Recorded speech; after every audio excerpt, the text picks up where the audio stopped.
way up to 120 phase amps already. I think I should take the high side off resistor and change it from a 1 ohm to probably, I'm going to try a 3 ohm. I can see a bit of a ring on the transition now when the high side is turning off there. You can see a little bit, I believe that ring there on the bottom if you look at it. I think that'll change once I change that resistor. I'm not positive. I think it'll change. So right now I'm running a 10 ohm resistor on the low side for on and off, no diode or anything on the low side, and I'm running a diode parallel to a 15 ohm resistor on the high side and 1 ohm off resistor in series with that for the high side. Everything's working pretty good.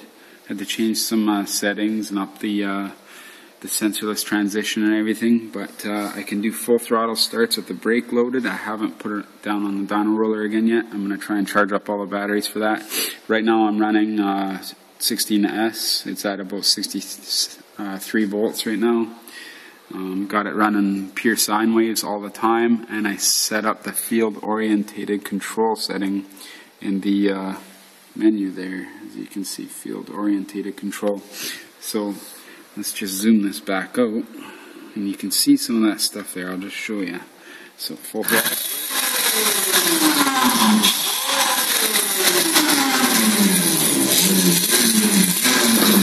It's running really good. I like this. I'm pretty excited.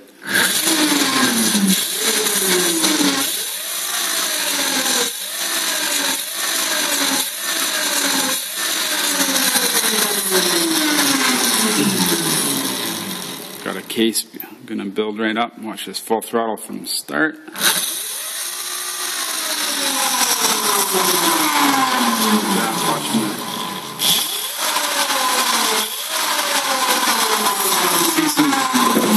You can see some pretty big bumps there. I'm going to try and capture those as I run it.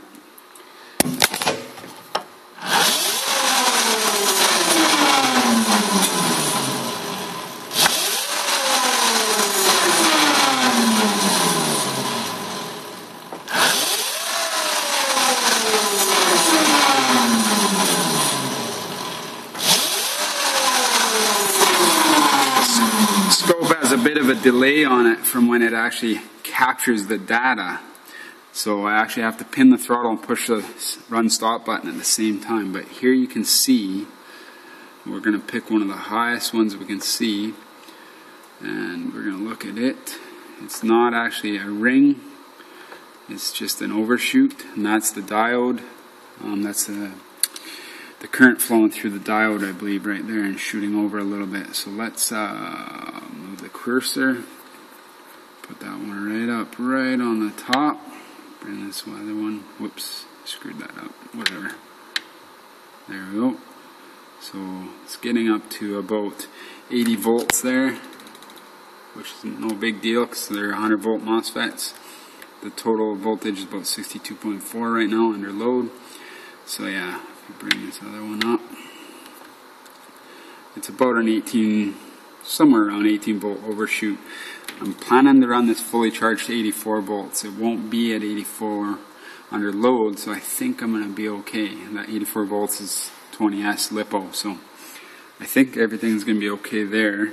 And if we want to look at the transition now, it's no longer really fast like it used to be when I had the 1 ohm off diode in the low side. It's now 900 seconds there for that transition, which is really nice. And we'll go look at this other transition.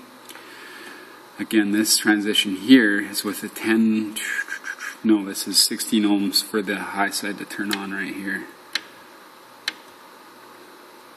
And the transition looks like it takes for full transition somewhere, it's actually probably more like about there we could call full transition, so definitely under a microsecond, somewhere around 600 to 700 nanoseconds. I think that's really good for these MOSFETs. They're a TO247 package. Everything's working really good. Really excited about this. Back to drive the one. See if we can capture everything. Just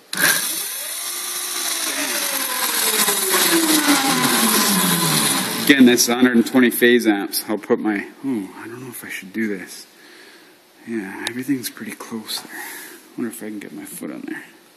This is definitely sketchy, right above the controller.